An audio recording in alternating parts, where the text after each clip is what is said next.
At least 93 people have been killed in a wave of blasts in Iraq in the bloodiest day the country has seen this year. Now, the violence mostly targeted security forces and follows a warning from the new al-Qaeda leader in the country that the terrorist group is returning to its former strongholds there.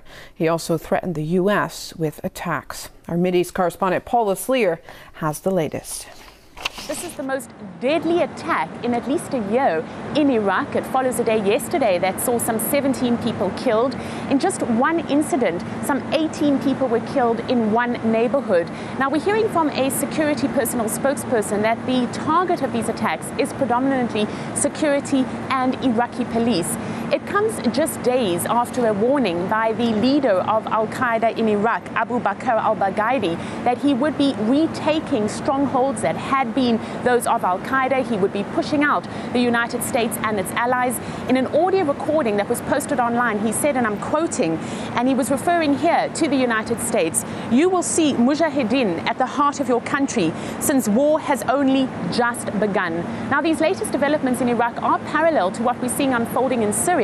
But it is interesting that the mainstream media is largely choosing not to report on Iraq to the extent that it is reporting on developments in Syria. So the questions being asked are, firstly, why is Iraq not in the headlines to the extent that Syria is? And secondly, when you look at talk currently on the table about whether or not there should be any kind of interference, any kind of Western outside interference in Syria, it certainly raises eyebrows, particularly if you look at what has happened in Iraq, where there was an occupation for at least a decade.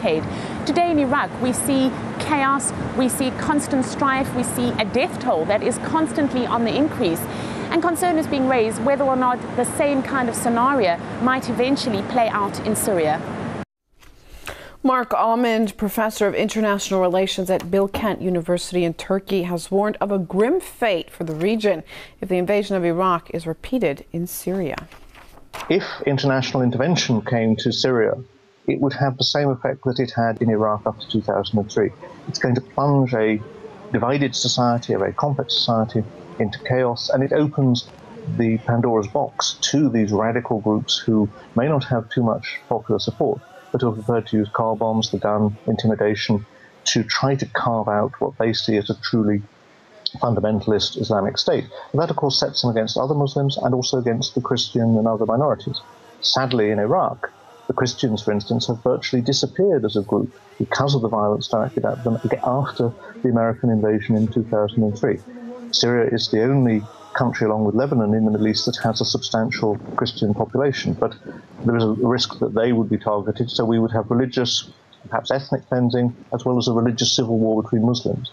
And I think that is the most dangerous scenario for the region, because there's no obvious boundary to where that religious civil war between Shiites and Sunnis would end.